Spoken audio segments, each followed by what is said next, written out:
Odofo mejiri se ho ye ene da esuso ene meda ase se wode wafidie na ato Adom TV ya wo hwe Nkuranhyensem a osomfo wakoa Apostle Dr. Nita Kotego bi tedwoma bi ho chia me ma akwa ba na men kan che se fro bi no fro bi ne medi eventual na montuo we me no ahadwumade bi ase a me ka se onipa bia ewo wusu ene obam se obenya yedie onyame ebo wo no omade bi hyewmu se odi nkogu a wo mpe se bi obi ka se ho onye fekra na oya bi ka se wa efo wo ye omama o wadi nkunim o na ya ode isan se ewusu no oban onyame de boy na saade no enye se bibi eda se be mfikyire ya wotre wonsa akofa eya dwumadne enyansa adwenepa anamuntuo papa na ename no befa kwa bi so atuana mu ansa na onipa obenya yedie ansa na onipa obedi nkunim ansa na wababa obewie peyo na sipi na sita no onioma bebre agina so de di kan nie. The first element to greatness is to maintain a positive and true self-concept or self-image. Oh, so betwem funi afa ne aya woyo ne kwan so. So betwem funi wa adwen po so aka kire ho ni pa woyo. Wa hunu se wo okwa asode na hia asofo a esan so no so nimi so asofo ntino osuansem ka no ebe kansem pa na ko atu utim. Bibi ensu kwan so be kasa me so be ko suansem pa no na maka kire me ho na komitim. Na esan sa wo da asofo dia ma obi ntino wo da sebe wa ko yesa koa e wa so da mu da bi. Edian de beto ho so no enioma abeyo ka tete esi so no yese emma won tra bia ne ejade yetimi hu se eyentro ena mekai emma bebre enyanim de enya sabesu ehunu what the adwuma horo ano a member eyo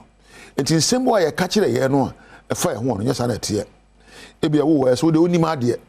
ebia ko school teacher ne se we faili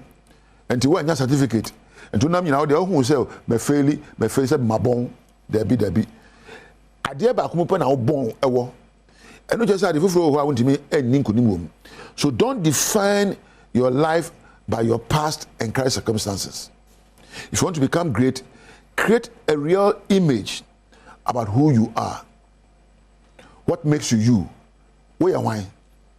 Me can say where you madam, Mrs. and I Mr. and I manager and I cameraman and I producer. Me can know who are you? Who say? How do you define yourself? Me ubi say who am I? I'll tell you say I'm a highly motivated, happy and forward-looking person. Me obi ade bia me hye me ho kran manage me ho pa na de bia me hwese me din kan akomanim o bi so obi o so me e bema me de me nkrani kwa me ganji mi nya gbagboto amanye alo me de me o say to nana eno nya na me bisa wo ye hwan and they define who you are and define what makes you you. Ene ma ben de be kire se wo ye wo suban ben na se wo de na di e be kire se wo ye wo wo ka se me o mama suban ben na da die kire se wo ye o mama enfra ho se me abonfianda me dimu suban ben na kire se wo dimu me metimi aya ade nyina ye na wie peyo suban ben na be ma aya ade nyina ye na wie peyo onim edim ya beto ho no e woni suban o na adwene adwene obo bi se me ya maame me de driver me de me so yani me de me politician me de me ogidini me de me anyonkopa me de me enuapa eno nye suban ene ye ne but ye kasa wo ye hwane a enyoma ya ehye mu abetime na die na wada soronko e wo nipa nyina mu ebi so obeka so mi ama excellent e ba na dwuma de ye ba ma so ese me ya dwuma yie pa nya no me de I can do all things through Christ who strengthens me enya no obi abetime ya bibi obi so wa I am an accomplished musician me de minimum to pa enya no kasa me yanyum to fu a me desronko enti de na mayo a ba ma yahunu se me yanyum to fu a me desronko enya say I'm an accomplished musician or I'm a successful businessman me de me business one business say what are they at on have any business ya na dada ya kasa businessman a obi od na adwene ebunkunta ehihye nioma na nioma ni edimu na so ba mfa so ma obi ne no ya oton on a businessman or ye business entrepreneur bagana de obi akofa kwadu no oton a business obi akofa mobile phone chips no oton same business that That is why we are where we are. You see, our definition of who we are, what we can do, is so limited.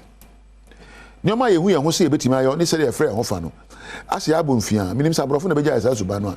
enti ni bia peyedi a no obi efe ni imperial mindset obi amoame a obi ansomi mu a obi ankyere me kwa mentimi nko da bi imperialism no broni ba no o maye hunu say ye nan broni a enye yie aka ya ho besine drop that mindset na hunu say wo your mama wo sua obehu wo ya ebebem wo don saka na ye bibia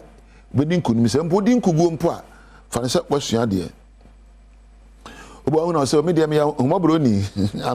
I'm kind hearted me am intelligent mo nyansa me am hard working me adwumadene ni nyina efri enyoma ya wotayo but right within you no your free be self concept. Your self concept is an understanding of what you have in you,